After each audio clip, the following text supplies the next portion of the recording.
She has over 16 years of working experience in industry and academia and holds a doctoral degree and a master's degree in management, along with a master's in psychology also. She has presented her research in India and abroad and has been a frequent speaker in government and private corporations and academic institutions. She has been consulted for government and private projects on education and women welfare. Dr. Garg is a passionate writer, reader, and a very good player of badminton also. So with these words, I would like to request Dr. Juhi Garg, kindly proceed. Ma'am, please. Good evening, everyone. Thank Good you, evening, ma'am.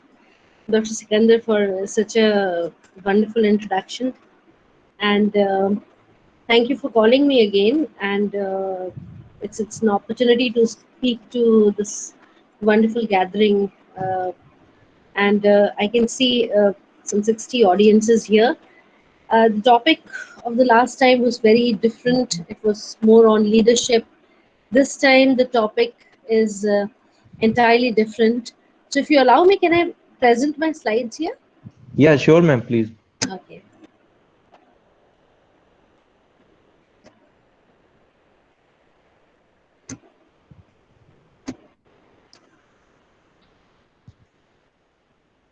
Is it visible, sir? Yes, ma'am. All right. So, I request, first of all, I request all the participants to, you know, keep the session interactive.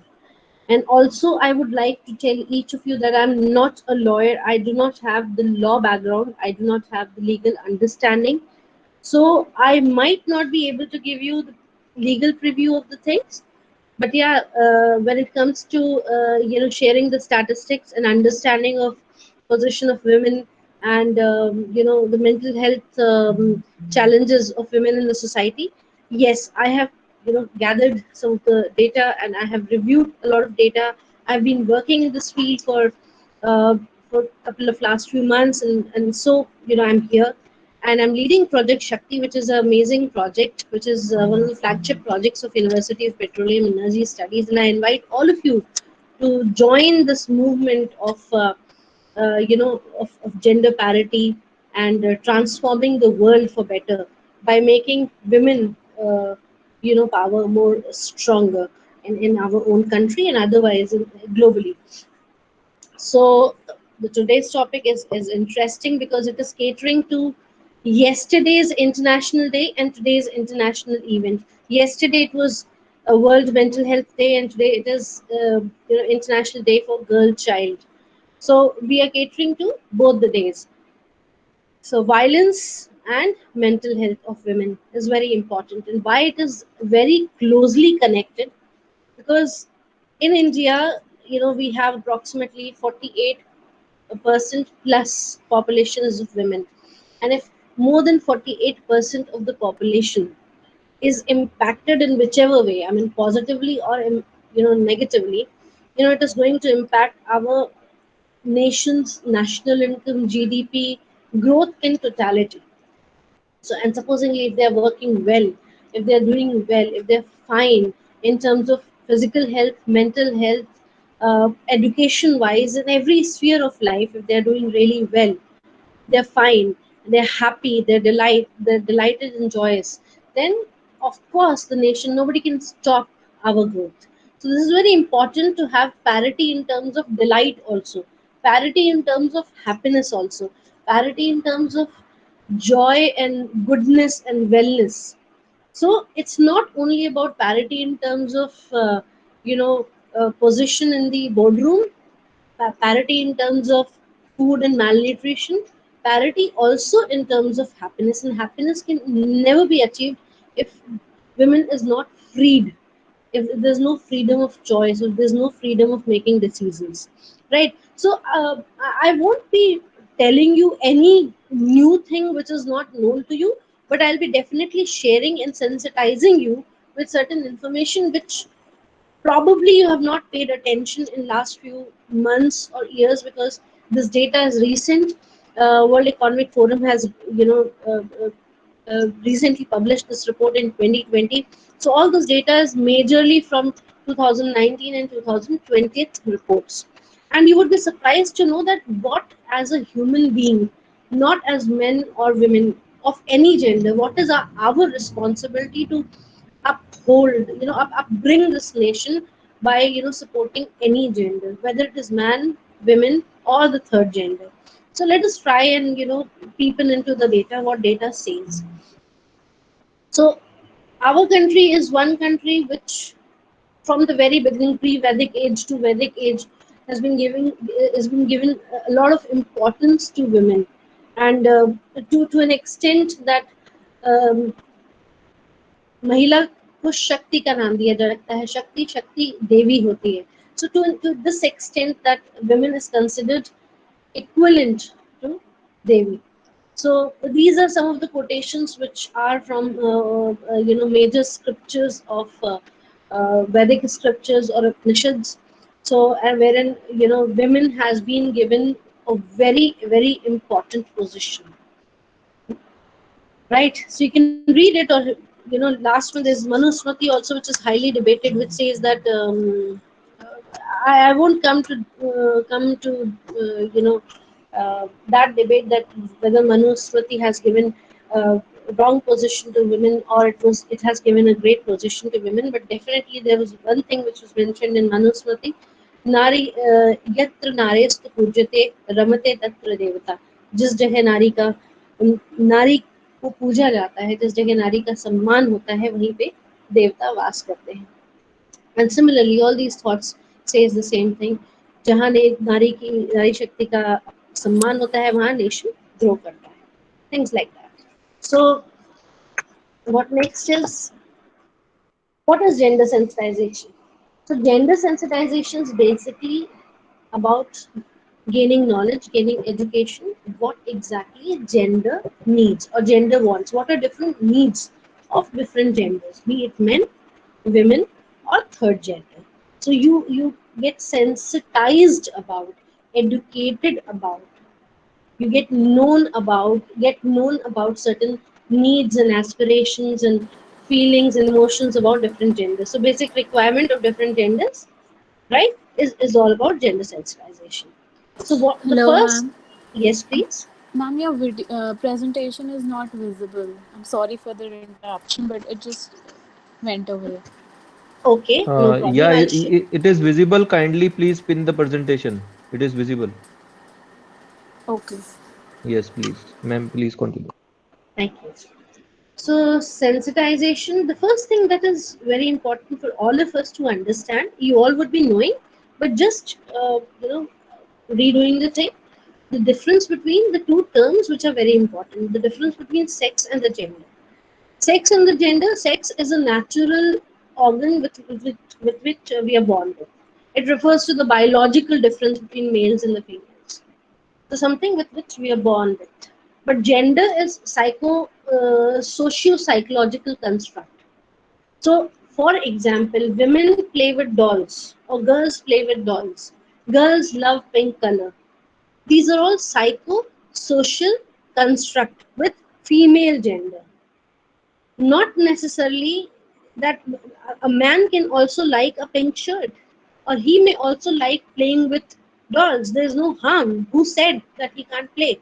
There's nothing written in the book, or even if it is written, who proves this, right? So these are psycho social constructs that we have made, these constructs in our mind over the period of time, by following the patterns, by seeing the patterns of men and women. We thought that, okay, men means blue, women means pink, men means cricket, women means dolls. So these are basically gender concepts. This has nothing to do with sex. Sex has to do with biological differences. Gender has to do with socio-cultural or socio-psychological constructs, right? So this is very important slide. If you, I won't read each and everything, but you can go and search for it. United Nations Sustainable Development Goals, goal number 5. So there's 17 SDGs, Sustainable Development Goals given by UN, which as world we need to achieve by 2030. And the fifth goal in particular has majorly do with has majorly to do with women and parity and equality in total.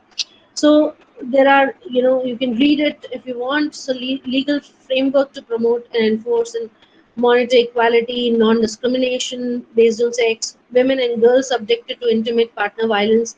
I'll come to this in particular. Sexual violence against women and girls, so child marriage, female genital mutilation, unpaid domestic and care work by sex, women in parliaments and local governments, all on all these terms. Why goals are formed? We need to understand, even in our organizations, even in our syllabus and curriculum, we make goals. We have students goals, we have subjects goals, we have course goals. Why these goals are formed? The goals are formed because we have certain things which needs attainment, जिनको हमें पाने की जरूरत है. पाने की क्यों जरूरत है? क्योंकि वो अभी तक पाया नहीं गया है, हम उसको अब तक नहीं पाए हैं. We could not be able to attain those things in life. Okay, so we need to work towards them in order to attain them, in order to go up to the next level. So these are the goals by United Nations, which needs to be attained by 2030. In particular, in relation to women and parity and equality and things like that. It is available everywhere. You can actually go and Google it and you'll find it. So, what are the facts and figures? This is a very amazing fact which is given by World Economic Forum 2020 report in Jan Feb. It was out. It says that in 100 years approximately, in next 100 years, 99.5 years, we won't be able to see any parity between men and women in all the parameters. So it's a very disappointing figure. The report says हमें लगभग 100 साल लगेंगे parity तक आने में globally. यानी कि हमारी जनरेशन, हम और आप जो बात कर रहे हैं, और हमारी आने वाली जनरेशन, नेक्स्ट जनरेशन, कभी पैरिटी नहीं देख पाएगी. हम लोग सिर्फ बात ही करते रहेंगे, उसकी तरफ स्टेप्स ही लेते रहेंगे, उन गोल्स को अचीव करने का प्रयास ही करते रहेंगे. We won't be able to attain parity. We won't be able to see parity in true sense. There's another, the same report says we would take approximately 257 years, 257 years to attain, to remove stereotype, stereotype in reference to STEM courses for women. यानी कि जो लोग ये सोचते हैं कि women cannot do STEM courses, cannot make their career in STEM courses. Globally, I'm talking about the global data. So it is going to take us 257 years to attain parity on that index. Imagine the kind of disparity that prevail and exist globally, and how much work as women, as men, as responsible citizen of this nation and this globe, as a responsible, civilized human being, educated human being, we need to do. Which is why we are there here talking about it, listening to it, which is why these days are celebrated with great, uh, you know, uh, with great enthusiasm. We are discussing these data because we need to attain these goals and we need to make our own contribution towards it. Right? So it's such a disappointing data. Why parity is important? Gender parity has fundamental bearing on whether or not economies and social societies thrive. So, future readiness of economies, business worldwide, all these things are important when we talk about gender parity. More data, if you see, we fall. This is the data of 132 nations. Where do we fall? We fall on 112th pedestal in terms of gender parity, in terms of gender gap index. Out of 132 nations, we are at 112th rank in terms of gender gap index, which is disappointing again. I hope I'm audible. Let me know in between, just by saying okay, and I don't know really. There's another very important data which needs to be understood, that presence of women in board of directors. If we see again global data of 132 nations, It says that we are at 13.8% level, which means 1 out of 10 males, there's only one female in the boardroom, which is very disappointing. However, there are nations which are doing really, really well. France, Iceland, Norway, Italy, Sweden, they're doing really well. Wherein if there are three members in the boardroom, out of them, one is going to be the women. So these data, which is why these nations are doing really well. Developed economies doing wonderfully well. Right. Why gender parity is important. I'll come to the main topic, but why are we discussing all these? Why violence is important to discuss? Why mental health is important to discuss? Because we need to first get sensitized that why exactly there is a need. Because there's so much of gap. Right. So again, the World Economic Forum data, United Nations data, and other ILO data says that more than men live in more women live in poverty than males. So you can see that how much poverty that women sees on day-to-day basis. Or that too, especially imagine this. If you read the slide carefully, you will find out that poverty is faced by women, especially during the peak childbearing years.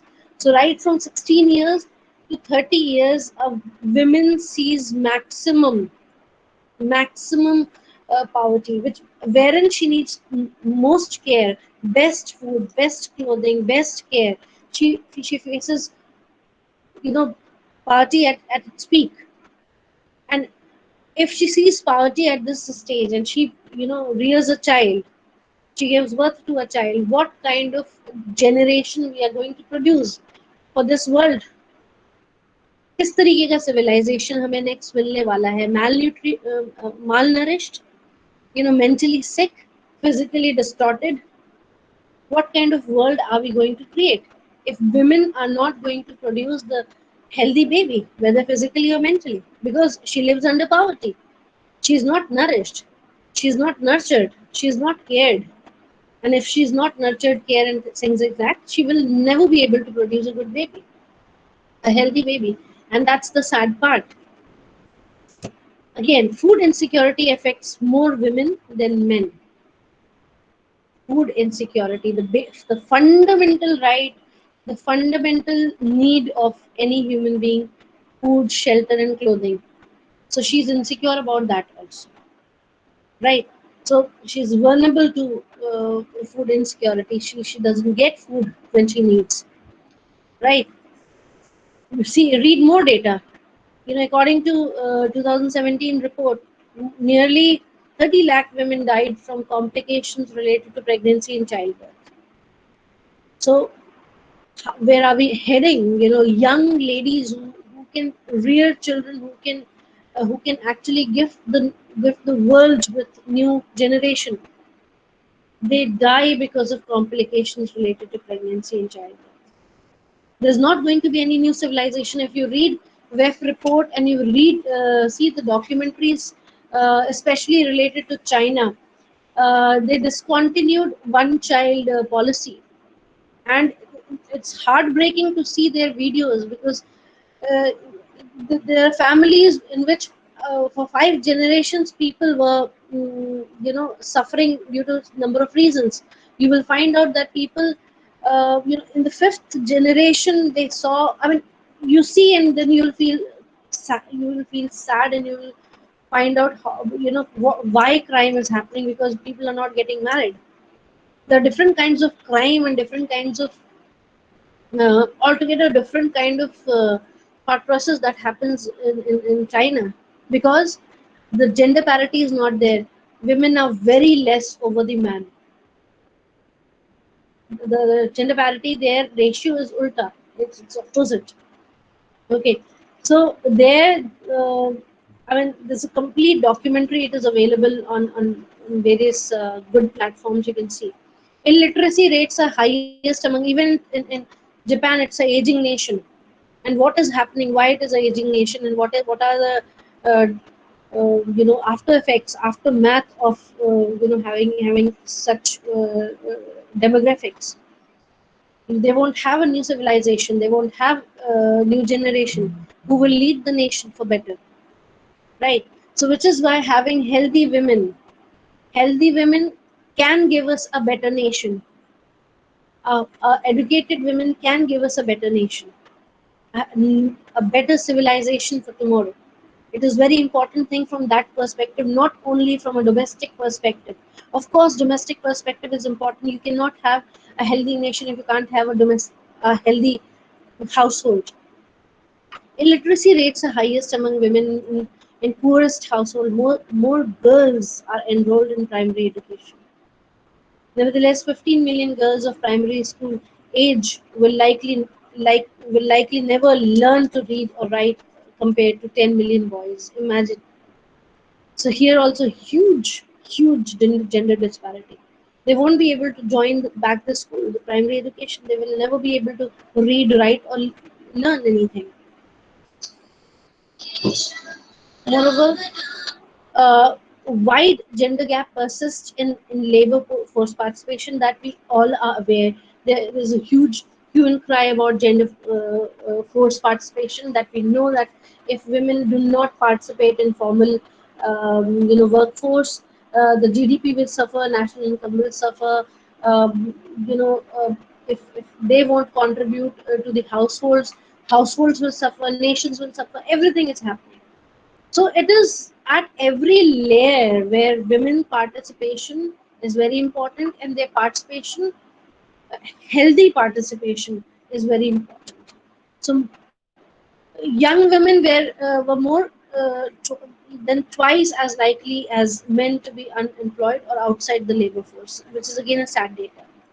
Gaps in labor force participation among women aged between 25 to 54, which stands 55% versus 94% for men in the same age group. So 94% men gets employment in the same age group bracket than in comparison to females. 55% females gets employed. So women hold less than a third of world's research position. This is again a sad data, but if we keep this aside for a very little time, even then, we can manage without research for a very little time. We can manage about without this. But still, it is disappointing to say we are living, we are talking about knowledge hub, nation as a knowledge hub. We are talking about uh, you know uh, best of the best educational institution which can give innovative technologies and researchers, but we do not have people in research, women in research. And women have not having women in research, meaning removing a complete perspective. It's a complete perspective which is missing, which is also known as uh, it's beautiful. I'm forgetting this name. I'll come back to you, but I'll tell you there's a beautiful book written by a person who gives a beautiful name. More than men, women live in slum-like condition that we all know, and three-quarters of human trafficking victims are women and girls. Again, a sad data. Three-quarters of human trafficking happens for girls and women. Now, let's come to this particular slide, which almost talk about what kind of violence that happened for women. And why did I show you these statistics? Why did I talked about these statistics first? Why did I, talked about sensitization first? How many people feel that this is all, violence only?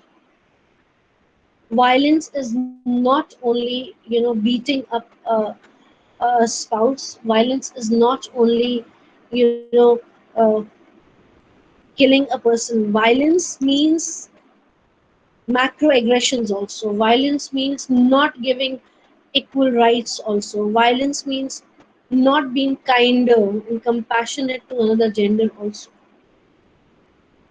Violence means not being normal, I would say. So whatever is being normal for a man should also be normal for a woman. And that's what the gender parity is all about. If we can't think in that direction, then we are sorry to feel that we should call ourselves, we should not call ourselves educated, right? So we are only different in terms of, in biological terms, and nothing else. There are so many researches happening in the world across globe in best of the best behavioral sciences lab, wherein people are made gender blind. Researches are happening, by putting a curtain, in front of the people, that who made the best food. You do not know who's the chef or who's the musician who's playing the piano. You only appreciate the music, you only appreciate the food, you only appreciate the fragrance, you only appreciate the good work. You don't know who's actually doing it. There's a curtain in between, right? There was a beautiful article which was, I was reading that, actually it was a riddle. I can ask you that, a father and a son was going on a ride, and the car met with an accident. The father died, and the son was there on the operation theater, on the surgery bed. And when the surgeon saw the child, surgeon refuses to operate the son. Why did this happen? Any reasons? Who's the surgeon?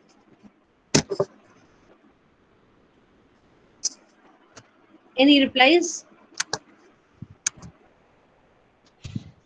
Yes, any participant, please. It would be very good if you please participate along with ma'am, or otherwise you can It's a contribute, ma'am. simple riddle. It's a simple riddle. Father and son going for a long drive. The car met with an accident. The father died. The son was brought to a hospital on a surgery table, and the surgeon refused to operate. Ma'am, maybe, Why? ma'am, maybe the surgeon is his mother. Absolutely right. I'm glad. I'm glad that you answered for the concept. More than 78% people, they couldn't answer this question. Even, females couldn't answer this question because they couldn't think that surgeon could also be a female or mother of the child. People have this gender, they're very, very biased. They have this gender biasness in their mind, that certain professions, they equate certain professions with males. This equate certain professions, like police. If I say police, what comes to your mind? Do you think the first thing comes to your mind is a lady inspector? I don't think so. Most of the people, visualizes a male inspector or a male officer. If I say a plumber, would you imagine or visualize a lady plumber? So we are very, very biased when we talk about, professions and occupations.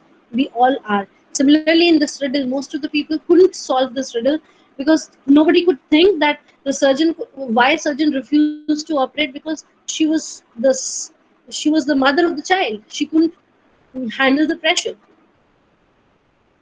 So this is very interesting. These are very interesting, and which is why in most of the researchers across, I mean, in the board meetings also, these days experiments are done.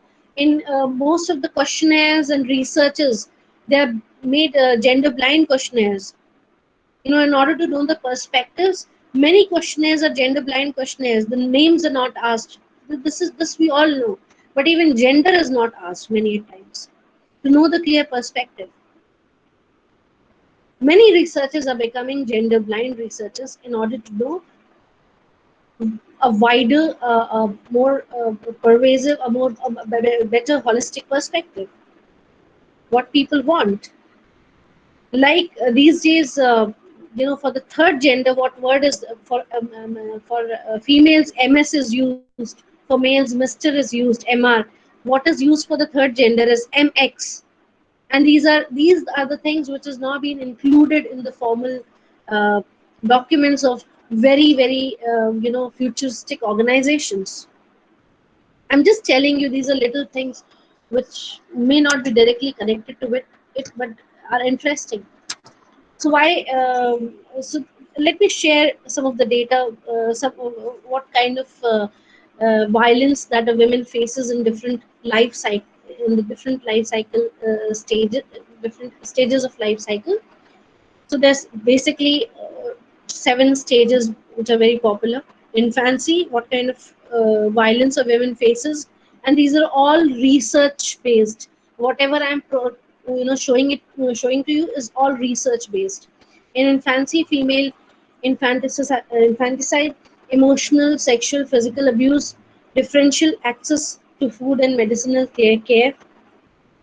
So if child is born as a woman or a female, she wouldn't be given the right food or nutrition or medication or sexual physical abuse, differential treatment, girlhood, marriage, female genital mutilation, which is very very popular in certain nations, and it is against human rights, sexual and psychological abuse by relatives or strangers, differential access to food and medicinal care, child prostitution and pornography.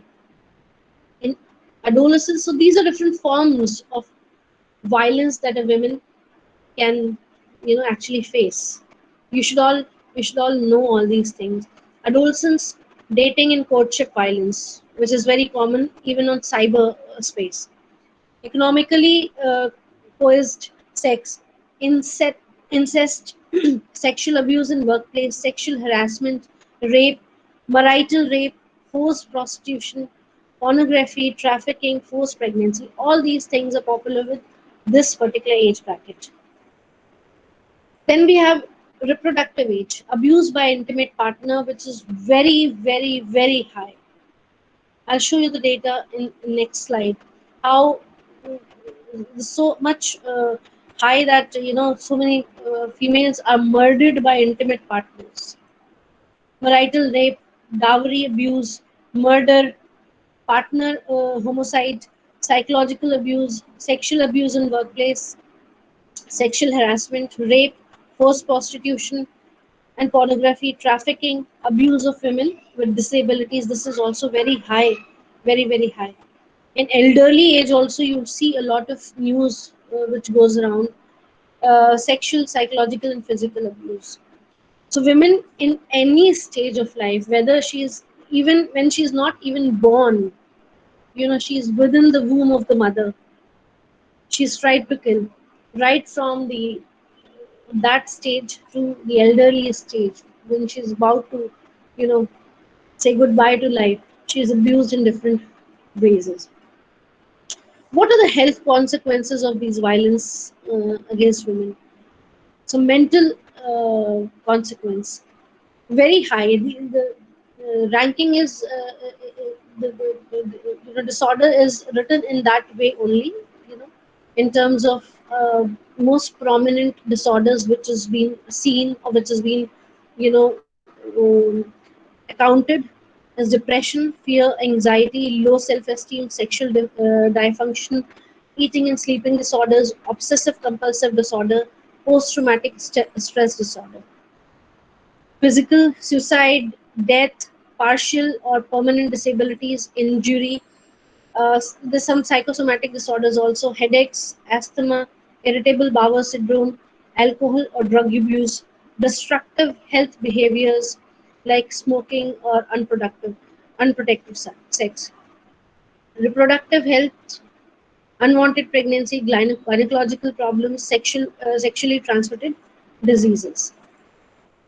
So these are again some of the disorders or the problems that women faces: unwanted pregnancy, gynecological problems, sexually transmitted disease, miscarriage, low birth weight, pelvic inflammation, chronic pelvic pain, maternal mortality.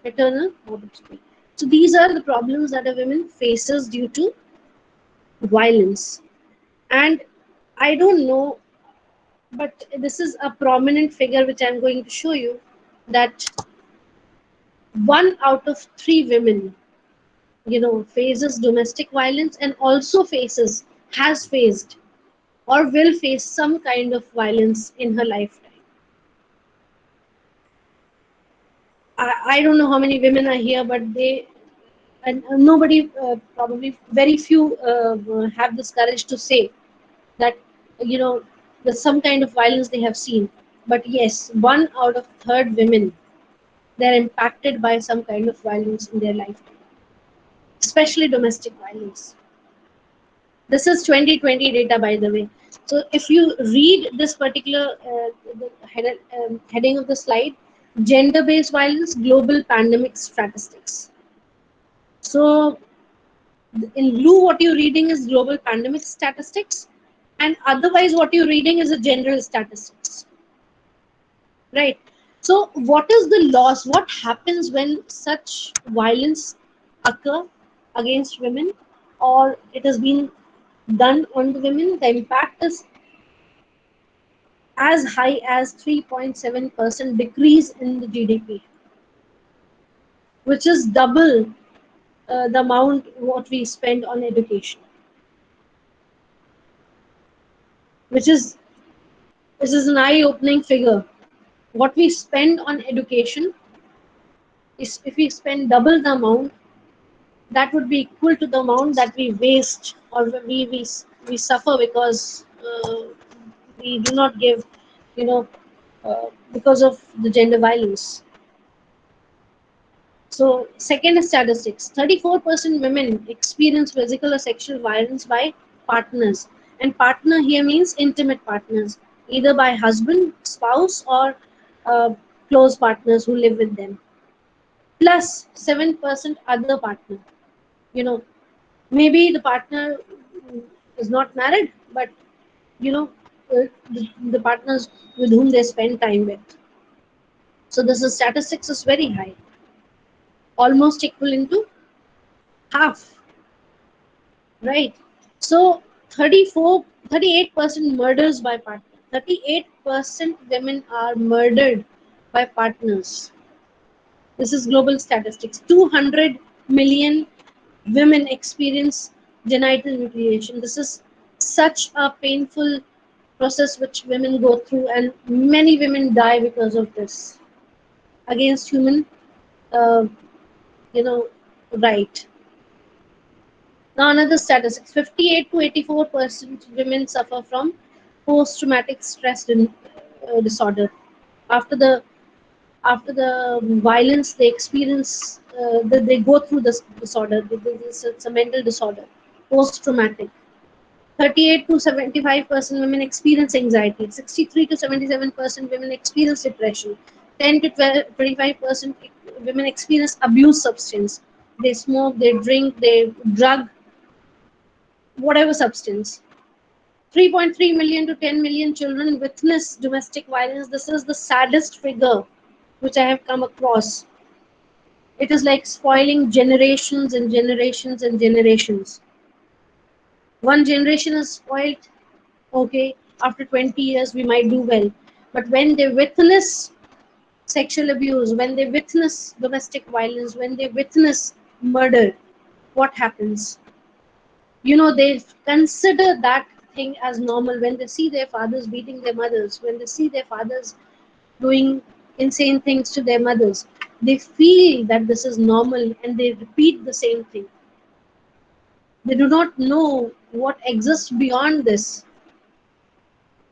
You must have seen many movies in this direction. There are multiple movies which have come out. One was Mardani 2. There was a abuser, serial killer, and the reason was this: the mother was abused by the father all her life, and he did the same thing. He had so much of hatred for women.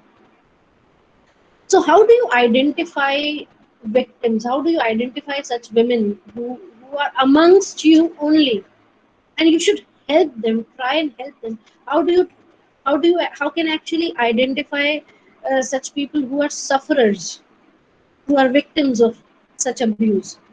They usually go isolated. They live in silos. They like living alone. They like sitting alone. They do not like talking much. Okay, they could be reserved people also, but there is a difference between reserved people and there is a difference between isolated people. Reserved people by nature, they're reserved, but they're happy. Isolated people are not happy, they're isolated. They isolate themselves. They feel guilty, they feel angry, they feel depressed, they feel agitated, they feel worthless. The feeling of worth is that why this life is for. I shouldn't have been born. I should kill myself. This life is worth nothing. You know, they feel angry about everything in life. Unexplained injuries. If you encounter or see or observe unexplained injuries on their body, and they can't give any right justification for that, they must be suffering, and you must help. Frequent sickness. A person falls sick frequently. You do not know the reason. She that does not know the reason, or he does not know the reason. Abuse, violent could also be for men also. So if you do not know why this person is falling sick so frequently, there could be psychosomatic disorder. So psychosomatic disorder, what happens? There are unexplained reason of sickness, but there's pain here today, there's pain there tomorrow, there's pain somewhere else tomorrow, and if you check themselves pathologically, you won't find any significant reason of illness. Right? Low self-esteem. Blame self for all the abuse. If husband is abusing, the partner is abusing, the boyfriend is abusing, the father is abusing, they blame themselves. Maybe I am like that. Maybe I am very bad. Maybe there's something wrong with me. They accept the responsibility for partner's action. They won't say that they are wrong.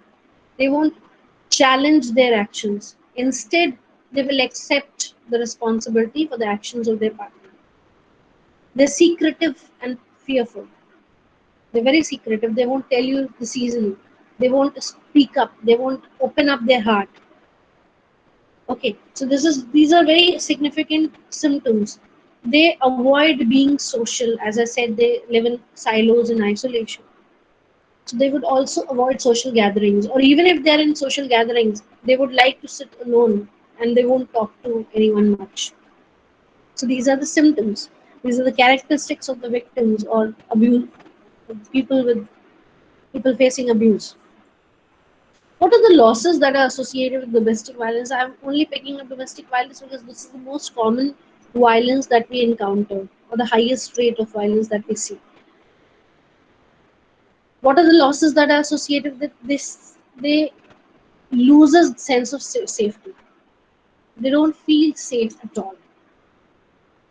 They also lose the ability to trust. They don't trust anybody. They lose relationship with the abuser. If father is abusing, I don't trust my father. I want to break my relationship with father. I hate my father. I hate my husband. I hate my brother. I hate my uncle. XYZ. Relationship with other people because of isolation and abandonment. People dislike them because they always cry, they always crib, they always like to live in isolation. So people also break up with them. They abandon them. अरे यार ऐसी अकेले ही रहती है तो अकेले ही रहने दो. Leave him, leave her. Let him be, let her be. So because people abandon them, they lose on relationship, friendships. And that's the saddest part. They lose on reference groups. They lose the most precious thing of life is time and dignity. Dignity, I forgot to write. Dignity should be at the top. They lose dignity. They lose time of life, which cannot come back. Finances, self-esteem. They lose career also because they lose time. Physical looks and abilities. Sometimes if abuser is physically abusing them, sexually abusing them, they lose the physical looks and the abilities to do things normally as other people do. And the psychological balance. Of course, the emotional balance and spiritual balance they lose. So there's a major loss in every, if you peel out each layer of their life, they are distorted people basically. They are broken people basically. And they need a lot of support, love, compassion, affection, and you know, trust from your side. What can we actually do about them? What exactly we as human beings, we as friends, we as reference group, we as teachers, we as responsible citizens, nothing else as humans can do for them. You know, there could be three kinds of thing that these people can do on three levels. First they should help themselves, because God also helped them who help themselves. Such self discipline, and take charge of your life. Voice up, take all the courage that you have, stand up for yourself, become self disciplined, and speak up. Talk to someone, at least one person on this earth whom you feel is safe to talk, and ask for help. There's no problem asking for help. Ask for help. Second is safety by law. You can always, go to court of law. You can always go to counselors, legal counselors. You can always go to a legal advisor. It's always right to to talk about your human fundamental laws, your rights. There's nothing wrong. Empowerment. So how can we as human empower them? By counseling them, or by bringing them, taking them to the right counselor who can help them in a very systematic manner. We can also create support groups. So supposingly you feel that in every college, however, this happens. I used to teach where I was there previously. I used to teach some psychology batch. It was a psychology batch, when I made a psychological group, a support group. So these girls and boys, they were students only, but at least they were fundamentally right people, good people. I said, you don't know, the depth of psychology, that is okay, but you're great people.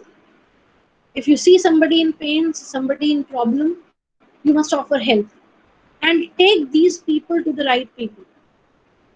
Listen to them. That's the best therapy that you can give. At least go and give them good hearing. And that helped a lot of people. A lot of people came to me later on telling me that, these the group of 10, 12 people, divided into 3, 4 groups, they changed their life for better. Become family to them, or family should support them, become friends to them, and become a very responsible employer. You'd have a counselor in place, you'd have a first aid, psychological first aid center in place at least, or empaneled counselor in place. So this is how we can help them. If we can't have full-time man or women or counselor in campus, we can have empaneled people whom these people can call and go. What are other things, what are the other practices that we can follow, is to practice high morals. For boys or girls or whosoever practice abuse, whether it is a micro abuse, or macroaggression, or severity of the severe abuses that we practice. If we have come to know by some means that we are wrong, please start practicing some good things by learning through others, by just social learning, because these behaviors can be modified. We learn it by seeing others. We are not born abusers. Nobody is a born abuser. कोई पैदा नहीं होता मारते हुए, या कोई पैदा नहीं होता गलत भावना को लेके. ये सोशल लर्निंग है.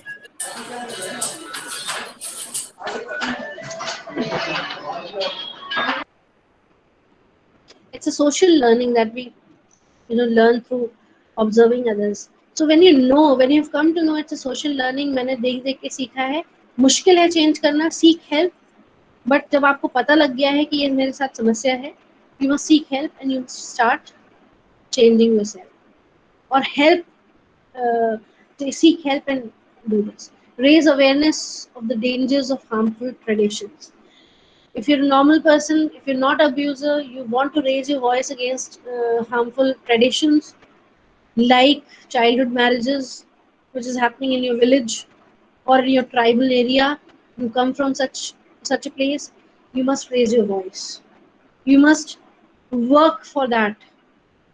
Engage boys and girls, engage boys and young men to become agents of change. You must encourage, because girls usually are the bigger victims. Boys are also victimized. I'm not saying that they are not victims. They are also victimized. But the bigger lot is of girls. If both boys and girls get sensitized, especially boys, from the very childhood, from the school age, things would become really, really good. And boys understand the boys' language in a much better way. If you live in a hostel, if you live in a PG, if you live in a society where you live with multiple boys, you can become the agent of change. Take a social media campaign, चलाना शुरू कर दो. आजकल तो बहुत कुछ मुंह से नहीं बोलना है. आजकल तो बहुत बहुत चीजें सोशल मीडिया के थ्रू हो जाती है. ठीक है, अपने साथ लोगों को जोड़ के हो जाती हैं. Tackle violence against girls in the school. If you see there's a violence which is happening in the school, somebody is abusing bywords, saying wrong things, stand up for the girl. Challenge and speak out about violence in the home. If you see your mother getting abused, if you see your sister getting abused, if you see your maid getting abused, speak out. It is always good. If you won't, who else will? Transform attitude towards harmful practices at multiple levels. So you must transform your attitude towards harmful practices at multiple levels. So it's not that you're a great guy at the home, you're a great guy at the school, you're a great guy at a college. You've been a great guy at all these levels, but when you go to workplace, you see a woman rising more than you. You feel insecure and you start doing something which was not expected. So we need to transform those attitudes. So you're always consistently working with a competent colleague, not a woman. Don't see other person as a female, or as some as a biologically different person. See the other person as an equally competent person who has spent also the same amount of money in education, who's also been studying equally hard, and has also the same kind of aspirations. So if she also has the same kind of aspirations, spending the equal amount of education, amount of time on education and money on education, she also deserves all the good things that you deserve. So have healthy competition, not dirty competition. Connect with the specialists and at risk communities. So if you know that there are certain communities which are at high risk, connect with specialists. If you can't do it alone, connect with the specialist, seek advice, seek help, keep them in the lead. You be at the back seat, and become the support system. Embolden girls to speak out. Empower them to say what they want to say. It's okay to say. It's okay to raise the voice. Every time you can't raise the voice for them, so give them this courage that, hey, you speak up. We are there for you. This confidence has to be inculcated amongst your girl colleagues. Take a stand against regressive forces. You must take action against regressive forces. So I cannot go in detail for this. I have just noted down this from a particular site. So what are the specific legislations for women in our country? These are the Motor Traffic Prevention 1956, the Dowry Prohibition Act. So these are a couple of things that we have for women, for their rights. They must know: Child Marriage Restraint Act, Equal Remuneration Act, Dowry Prohibition, Factory Act. So Indian Penal Code Section 354-509 safeguards interest of women.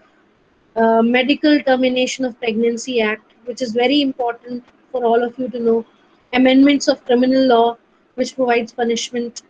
National Commission for Women Act 1990, Protection of Women from Domestic Violence. It's a very important act.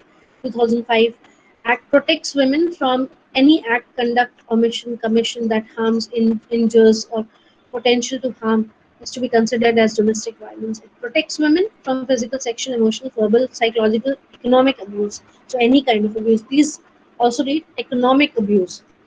So you name the abuse, it is written. It's a very important act. So factors behind violence. I'm on the verge of completion. Then we can have a little talk. If you feel like having some kind of discussion for 5-7 minutes, I'm open for that. So what are the factors behind violence? Inferior status of women, patriarchal structure, marital maladjustment. This is very important. Marital maladjustment. I would like to tell everyone here. I don't know what kind of people, what kind of audience here, but students, those who are here and who will get married in some years of time. Initial years of marriage is difficult. 1 year, 2 year, 3 years, 1 to 2 years are difficult. Don't get disappointed. Just keep on creating, understanding between you. Don't leave the relationship unless and until it's very abusive. Talk about it, maintain the relationship, and go ahead, because it's not about 2, 3, 4, 5 years. It's about 50 years. So if man is right and a woman is right, and situations are on, heal the situation. Patch up the situation, patch up the systems. If people are right, then patch up or fill the gaps. Don't leave each other. This is very important. And what is happening, we're very sad, which is happening in a country which is unlikely of India, that a lot of parting is happening, a lot of divorces are happening, which is very sad. And this is not only impacting the lives of individuals, it is also impacting the life of the nation in totality. We would not see good civilization or good communities years to come in years to come.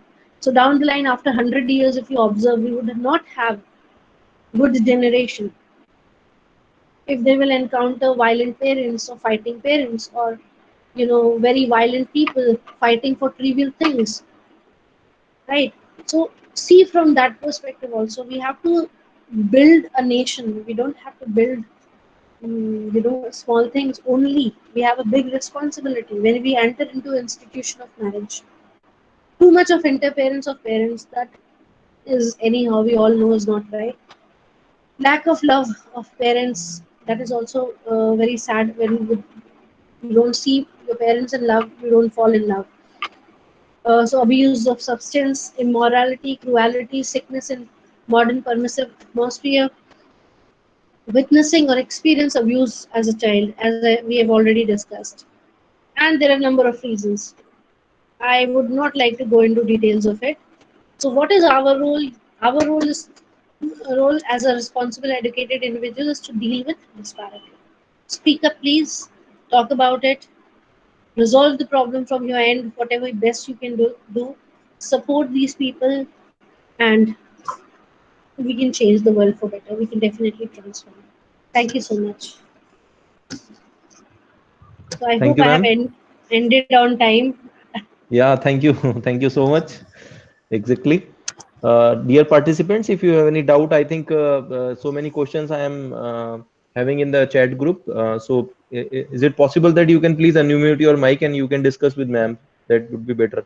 Uplabdhi That's a Tyagi, I better think option. she is having so many questions. Uplabdhi, can you please unmute your mic and ask the questions? Madam, Yes, sir. hello. Ji, I sir. am Dr. Srinivasan from Madurai. Sir, namaskar. Namaste. Kindly tell me why the gender inequality in Kerala is very low comparing to Punjab and Haryana. Is it due to education, illiteracy, cultural tradition, household commitments? Do you Sir, agree? you very right. There could be multiple reasons. Though I haven't seen much of research, but I'll tell you two, three very important points which I've read.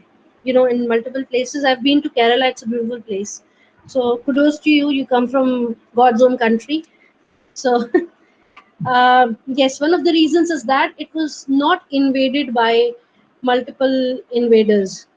So the culture is intact.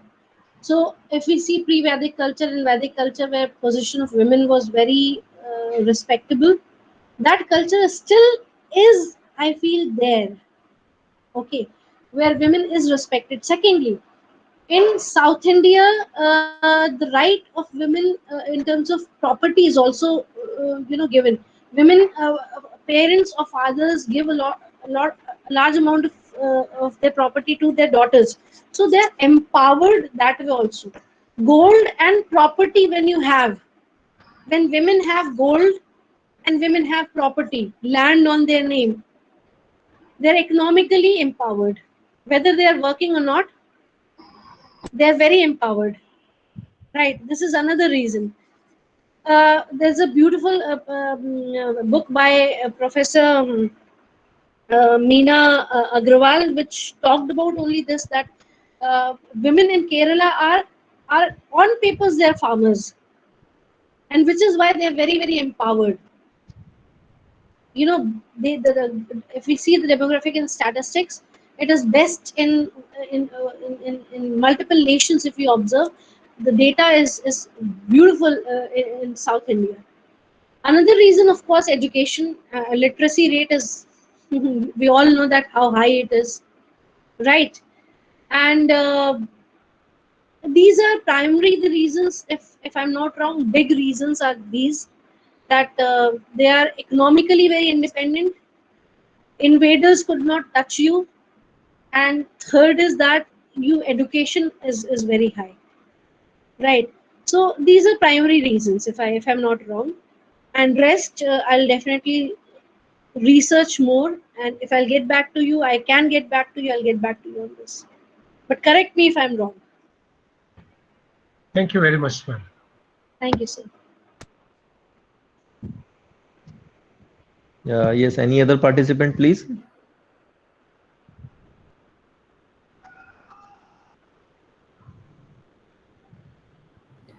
Ma'am, I want to add one point that one of the poem of Chitra Banerjee Divakarani, Indian diasporic writer, I read one of her poems. She discussed in that poem that how society put a woman on high pedestal like goddess in the social practice in Nepal.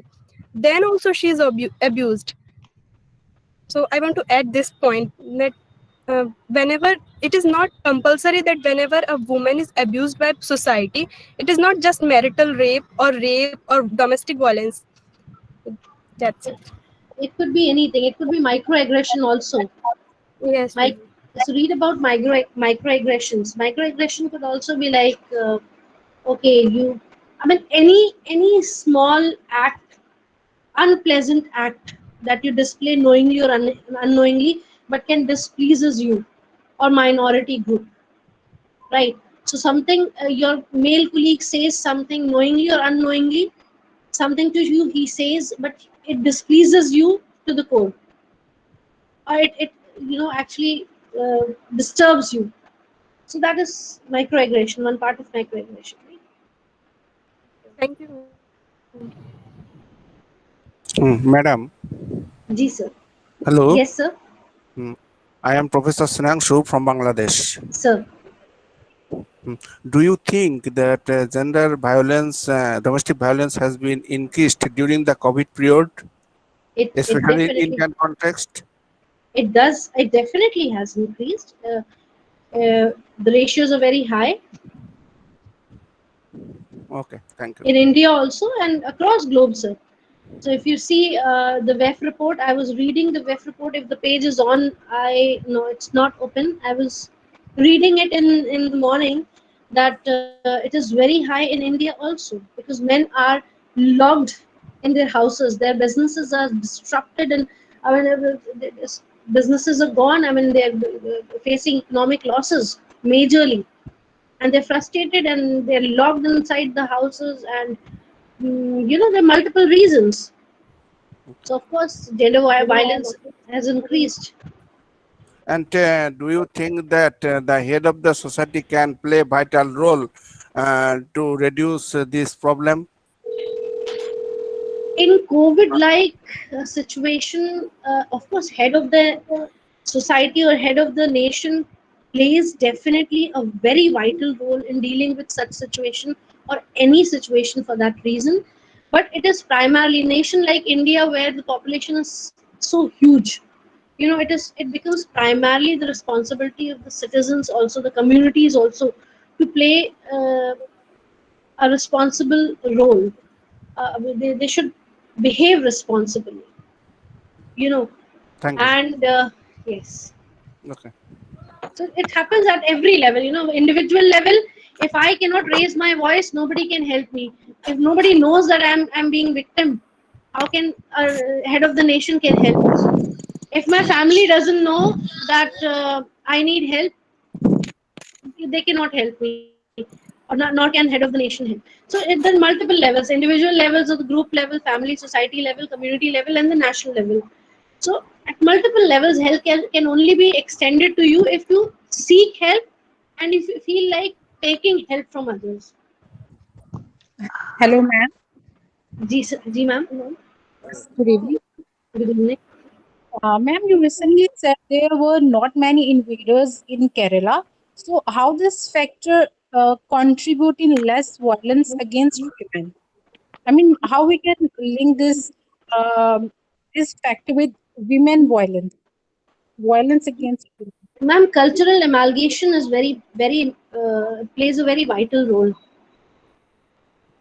So when I would not like, here we have multiple kind of people, but if you read cultural amalgamation and its impact, on biological impact or societal impact or psychological impact, it all plays a major role.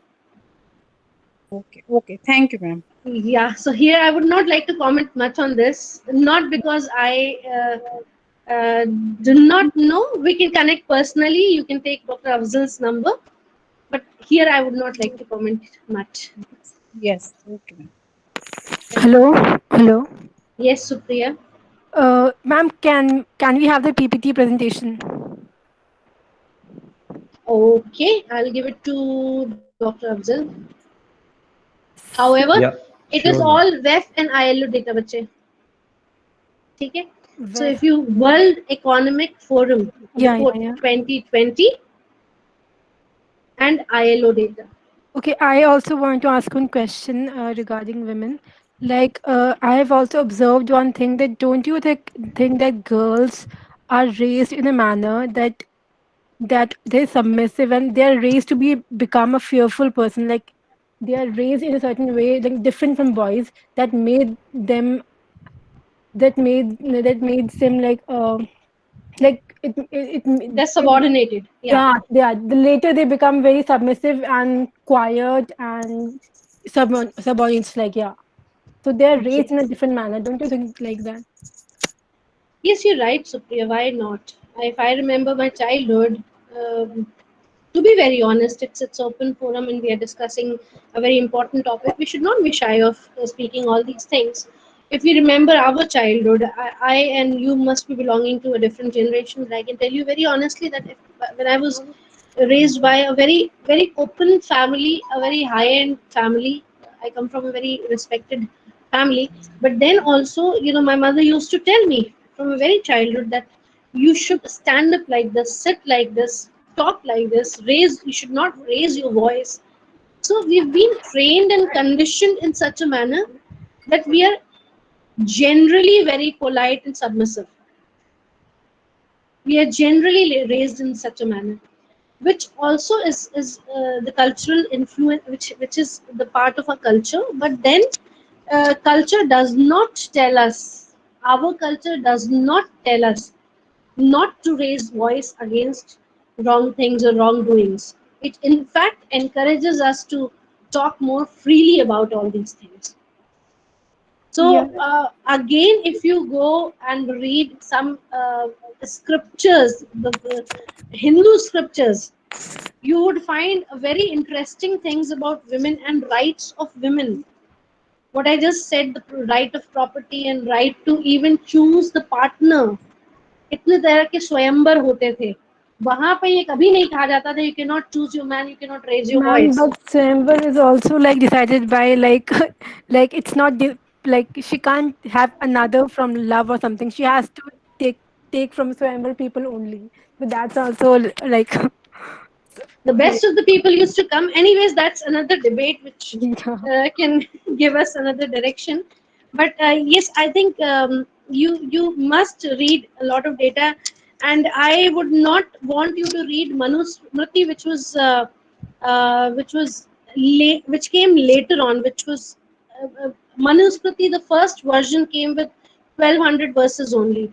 The later, which has more verses, was amalgated.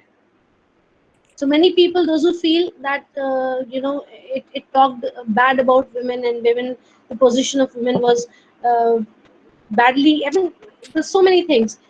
It was not done rightly in that. So initial version, the first version was Manusmriti, talked very highly about women, Yeah, right? So yeah. that will tell you about different kinds of swayambars, and it will tell you about right of women and choices of women, and how she can go even beyond the marriage, and multiple things. Yeah, ma'am, can I have your email ID or something? If You can take from Dr. Afzal here on this. The first slide has that. first slide, I can't go Yeah, sure, through. I'll provide you, no problem. Okay, sure, sure. And Thank now you. I would like to add one more thing, that Dr. Juhi Garg is very famous personality. So you just type the name Dr. Juhi Garg in the Google and you will find the details. Okay, okay, sir. अरे I didn't. ऐसा कुछ नहीं है sir He ज़्यादा. is very famous personality, right? Okay. Nothing of that sort. Please, don't consider me that way. I'm very ordinary and Yeah. average person, and one amongst you. Okay, okay, ma'am. Thank you. Thank you Great so talking to you. Yeah. Thank you so much. Thank you so much. I couldn't prepare much. It is not the law and legal aspect is not mine. So whatever little I knew, I shared. Yes, I have shared the email ID of Dr. Juhi Garg in the chat box. Yes, any other participants, please? Uh, is there any question or any discussion kind of thing? Otherwise, we can Uh, just wind up. Good Yes, evening, Aisha. ma'am. Yes, ma'am. Ma'am, I wanted to ask you, ma'am, what would you say is the deep-rooted cause of this culture of impunity that we have in our society that has given to such low accountability and led to ignorance of violence of sorts, like be it gender-based violence, be it caste-based violence, or to the acceptance of dual marginality of women. That's a very deep question, and a lot of research is being done on this, and people talk much about it. But one of the most significant findings, the multiple actually, but one of the most significant and findings were because of the amalgamation of culture, Mm-hmm. and because of invasions, and we were actually colonized by multiple people. Yeah. Our own culture couldn't, it wasn't managed, that we could not actually able to sustain that culture. Mm-hmm. So that was one primary reason. If you read sociology, if you read history, and from the very initial levels, not from the level, not from uh, you know from आजादी के समय से, no, much before that, Yeah. much before that. Ma'am, So could you you suggest like a few books or any author, ma'am, that comes to your mind regarding this issue? I would like to, uh, if it is something. I really don't recall any such book right now, but I'll Mhm. ask and tell you. Thank you so much, ma'am. Thank you. Because I'm not, let me tell you about my background. I'm a very honest person. My background is organizational development. Mhm. I'm basically organizational behavior and organizational psychology person. Okay. Okay.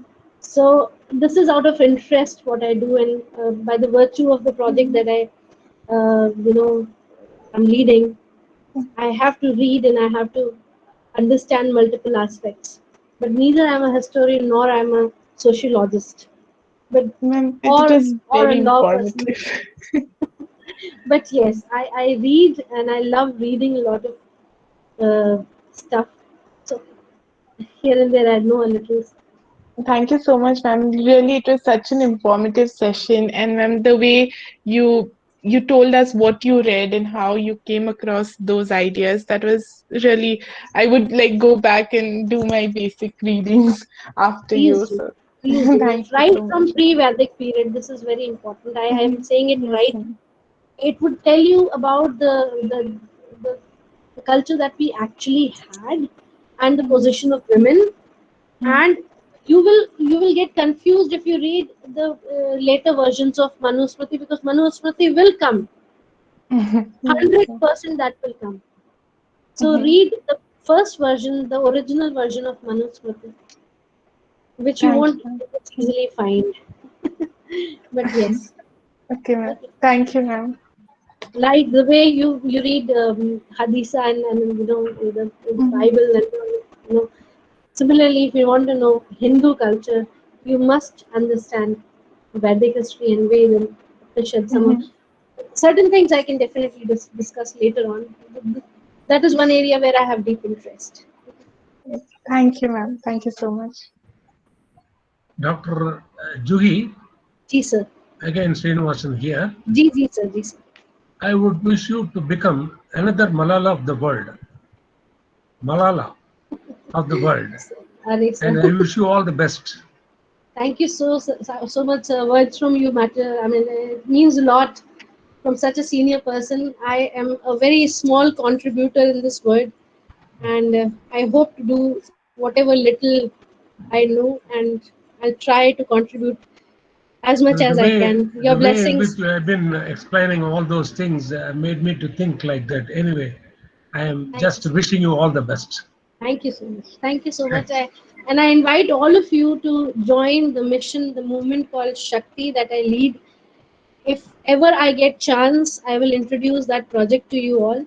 It's on women empowerment in multiple ways, Okay. whether in terms of Thank you. Thank you. Thank you. Thank you. You can go through the website of upes.ac.in and then you can find out the details of Shakti project. I think so. Ji sir, Be we have a available on the microsite. website. Yeah. I'll share. I'll share the screen. I'll share the screen, and 1 second, Yeah. and you will get to know. Yeah. Yeah. Sure. Sure. Please. This is the last minute. I won't take much of your time on this, but yeah. Interestingly, this is on. So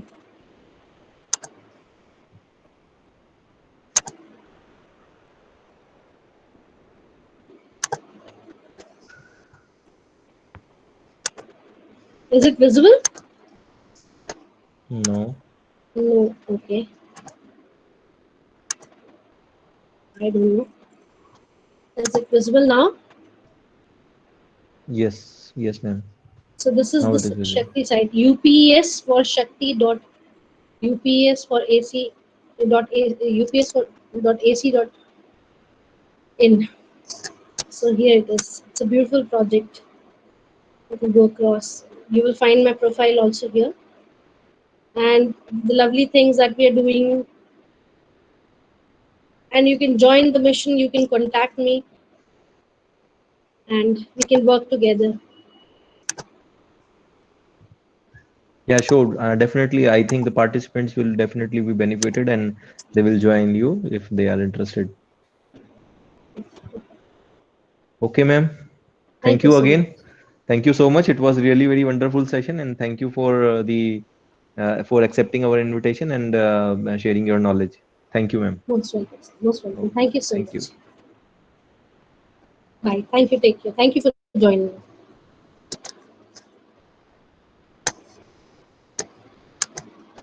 Yes, all the participants are requested to please fill the feedback form and attendance form. Thank you.